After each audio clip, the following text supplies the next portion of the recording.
और इसी बीच एक और बड़ी खबर है। एमएलसी चुनाव को लेकर समाजवादी पार्टी ने एक नई लिस्ट जारी की है। लिस्ट में 35 उम्मीदवारों के नाम शामिल हैं और वो नाम क्या है वो मैं आपको एक एक कर बताती हूं। मुरादाबाद बिजनौर स्थानीय प्राधिकारी से अजय प्रताप सिंह समाजवादी पार्टी के उम्मीदवार हैं। रामपुर बरेली स्थानीय प्राधिकारी से मशकूर अहमद हैं। बदायूं से सिनोज कुमार शाक्य को समाजवादी पार्टी ने अपना उम्मीदवार घोषित किया है। पीलीभीत से अमित कुमार है। हरदोई से रजीउद्दीन है। खीरी से अनुराग वर्मा है। सीतापुर से अरुणेश कुमार समाजवादी पार्टी के प्रत्याशी होंगे। लखनऊ से सुनील कुमार सिंह है। रायबरेली वीरेंद्र शंकर सिंह। प्रतापगढ़ विजय बहादुर। सुल्तानपुर से श्रीमती शिल्पा प्रजापति उम्मीदवार होंगी, महिला हैं। बाराबंकी से राजेश कुमार को उम्मीदवार बनाया गया है। बहराइच से अमर। आजमगढ़ से राकेश कुमार। गाजीपुर से भोलानाथ शुक्ला समाजवादी पार्टी के उम्मीदवार। जौनपुर से मनोज कुमार। वाराणसी से उमेश। मिर्जापुर से रमेश सिंह है। इलाहाबाद स्थानीय प्राधिकारी से वासुदेव है। बांदा हमीरपुर स्थानीय प्राधिकारी से आनंद कुमार त्रिपाठी समाजवादी पार्टी के उम्मीदवार होंगे। और इसके अलावा अगर झांसी जालौन की बात करते हैं तो श्याम सुंदर सिंह समाजवादी पार्टी के उम्मीदवार हैं। कानपुर फतेहपुर स्थानीय प्राधिकारी से दिलीप सिंह है। इटावा फर्रुखाबाद से हरीश कुमार। आगरा फिरोजाबाद से दिलीप सिंह। मथुरा एटा मैनपुरी से उदयवीर सिंह है। साथ ही साथ राकेश भी हैं।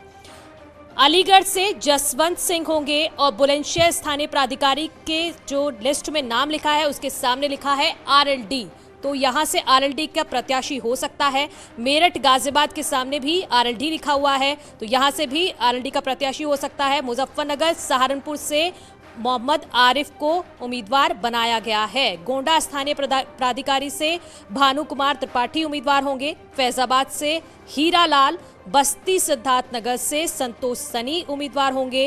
गोरखपुर महाराजगंज से रजनीश। देवरिया स्थानीय प्राधिकारी से डॉक्टर कफिल खान को भी उम्मीदवार बनाया गया है। और मेरे सहयोगी अलाउद्दीन जुड़ गए हैं। अलाउद्दीन, जरा इस लिस्ट को थोड़ा डिकोड करिए, हमारे दर्शकों को समझाइए प्रत्याशियों के बारे में।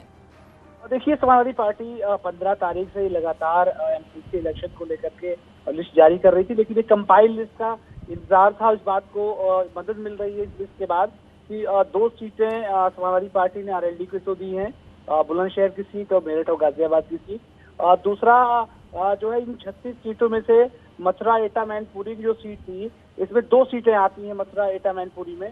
तो एक उनके पुराने प्रत्याशी उदयवीर सिंह ही जो है इलेक्शन लड़ रहे हैं, जबकि दूसरी सीट पर देखने को मिल रहा है कि जो अरविंद यादव थे उनकी जगह पर राकेश को टिकट दिया गया है, यानी उनका टिकट चेंज किया गया है। और जो खबर 16 तारीख को न्यूज 18 ने ब्रेक की थी, डॉक्टर कफील खान जो कि गैस ट्रेजरी जो गोरखपुर की थी उससे जुड़े हुए थे, उनको देवरिया से जो है ऑफिशियली इस लिस्ट में नाम फाइनल दे दिया गया है। यानी कि अब कोई सीट ऐसी नहीं है जहां से समाजवादी पार्टी ने अपने प्रत्याशी घोषित ना किए। हाँ, अलबत्ता जो गठबंधन धर्म था उसको निभाते हुए। हाँ अलाउद्दीन, इसी पर मेरा सवाल है कि अभी बुलंदशहर, मेरठ, गाजियाबाद इस लिस्ट में लिखा हुआ है, सामने आरएलडी। अभी प्रत्याशियों के नाम फाइनल नहीं हुए हैं गठबंधन की तरफ से? नहीं, इन लिस्टों पर नाम जो है जयंत चौधरी को फाइनल करना है।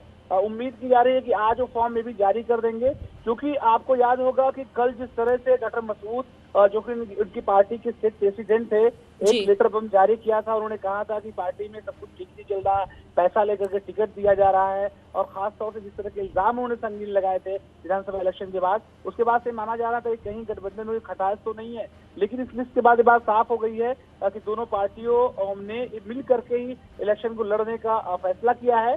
और फिलहाल भी आरएलडी के खाते में गई है, तो उम्मीद की जा रही है कि इस पर जयंत चौधरी आखिरी फैसला लेंगे, इन दोनों सीटों पर से किसको प्रत्याशी बनाते हैं। बाकी 34 सीटों पर समाजवादी पार्टी ने अपने प्रत्याशी घोषित किए हैं। अलाउद्दीन, आप डॉक्टर कफिल खान के बारे में बात कर रहे थे, इसके बारे में बताइए। हाँ जी, हाँ बिल्कुल, डॉक्टर कफील खान वो नाम है। आपको याद होगा कि गोरखपुर में जब बच्चों की मौत का मामला आया था और ऑक्सीजन कांड में जो ट्रेजेडी पूरी हुई थी, उसमें डॉक्टर कफील का नाम बहुत तेजी से उभरा था। और पिछले दिनों मुलाकात के लिए समाजवादी पार्टी के मुखिया से गए थे मुलाकात के लिए। अपने जीवन पर आधारित, यानी जेल में जब वो रहे उस पर आधारित एक पुस्तक उन्होंने लिखी थी। उनका कहना था कि वो भेंट करने के लिए वो पुस्तक गया था, तब जो है सपा अध्यक्ष की तरफ से उनको ऑफर किया गया कि अगर आप चाहें तो एमएलसी का इलेक्शन लड़ सकते हैं। दीपक डाटा कफील ने हामी भरी और फाइनली उनको टिकट दे दिया गया। लेकिन ये जो पूरा इलाका है जहां से डाटा कफील को टिकट दिया गया है, उस इलाके में हालांकि डाटा कफील अभी नए हैं और पॉलिटिकली अगर संगठन बहुत ज्यादा मदद नहीं करेगी तो डाटा कफील के इलेक्शन लड़ना बहुत ज्यादा आसान नहीं रहेगा। लेकिन उम्मीदें की जा रही है कि इलाकों से जो है समाजवादी पार्टी के तमाम संगठन और तुम्हारे तमाम लोगों को लगा करके कफील को एक मजबूत बैकिंग देने की कोशिश की जाएगी। लेकिन आमतौर से इस तरह के एमएलसी इलेक्शन खासतौर से जो रूलिंग पार्टी रहती है रिजल्ट आमतौर से उनके पक्ष में जाता है। हालांकि ये रिजल्ट के दिन पता चलेगा कि आखिर रिजल्ट किस तरह के आए हैं। लेकिन फिलहाल ये माना जा रहा है कि जगह कफील के मैदान में आने से जो पूरी लड़ाई है सियासी वो थोड़ा इंटरेस्टिंग हो गई है। ठीक है अलाउद्दीन, एक टिकट यहाँ महिला को भी दिया है समाजवादी पार्टी ने, सुल्तानपुर से शिल्पा प्रजापति का नाम है। जी हाँ बिल्कुल, शिल्पा प्रजापति को समाजवादी पार्टी ने प्रत्याशी बनाया है। इससे पहले जब समाजवादी पार्टी यानी मेन इलेक्शन विधानसभा के लड़ रही थी तो वहां पर भी इनकी दावेदारी थी विधानसभा इलेक्शन को लेकर के। लेकिन उस वक्त भी बहुत सारे लोगों को समाजवादी पार्टी के मुखिया की तरफ से या पार्टी के पदाधिकारियों की तरफ से बात कही गई थी कि जिन लोगों को एडजस्ट विधानसभा इलेक्शन में नहीं किया जा पा रहा है उनको बाद में जो है एमएलसी इलेक्शन में एडजस्ट किया जाएगा। तो ऐसे बहुत सारे नाम है, यानी सपा के खाते में जो 34 सीटें आई हैं और मुझे लगता है 30 से ज्यादा को समाजवादी पार्टी ने एडजस्ट करने की कोशिश की है। लेकिन आप मान के चले जो इलेक्शन है खासतौर से इस इलेक्शन में जो लोग चुन करके आते हैं वो अपना वोट कास्ट करते हैं। खासतौर से चाहे वो प्रधान हो, बीडीसी हो, जिला पंचायत मेंबर हो, विधायक हो, वो इनको वोट कास्ट करेंगे। तो आप फिलहाल समझ सकते हैं क्योंकि ये बहुत ज्यादा इलेक्शन चैलेंजिंग है अपोजिशन के लिए। आमतौर से इस तरह के इलेक्शन रूलिंग पार्टी के लिए थोड़े आसान इलेक्शन माने जाते हैं। लेकिन समाजवादी पार्टी ने तमाम सीटों पर अपने प्रत्याशी उतारे हैं। आप ये मान के चलिए कि एक दिलचस्प मुकाबला एमएलसी चुनाव में भी देखने को मिलेगा जैसा विधानसभा चुनाव और पंचायत के चुनाव में देखने को मिला था। अलाउद्दीन, आप क्या समझ पाए हैं इन 35 उम्मीदवारों के नामों में? आपको क्या लगता है कि समाजवादी पार्टी ने मजबूत कैंडिडेट सामने रखे हैं? बिल्कुल, जो पूरी लिस्ट है जब इसका एनालिसिस करेंगे तो साफ तौर से वो तमाम लोग जिन्होंने विधानसभा चुनाव की तैयारी अपनी कर रखी थी। और आपको याद होगा विधानसभा इलेक्शन के ऐलान से पहले भी क्योंकि नोटिफिकेशन का शोर आया था तो ऐसे में सभी सीटों पर दोनों पार्टी यानी भारतीय जनता पार्टी और समाजवादी पार्टी ने बहुत सारी अपनी तैयारी मुकम्मल कर ली थी। क्योंकि इन तमाम लोगों का कार्यकाल 2021 में ही पूरे हो गए थे। ऐसा माना जा रहा था कि जनवरी के पहले सप्ताह में इलेक्शन का ऐलान करा करके यानी एमएलसी के इलेक्शन करा करके विधानसभा इलेक्शन उसके बाद होंगे।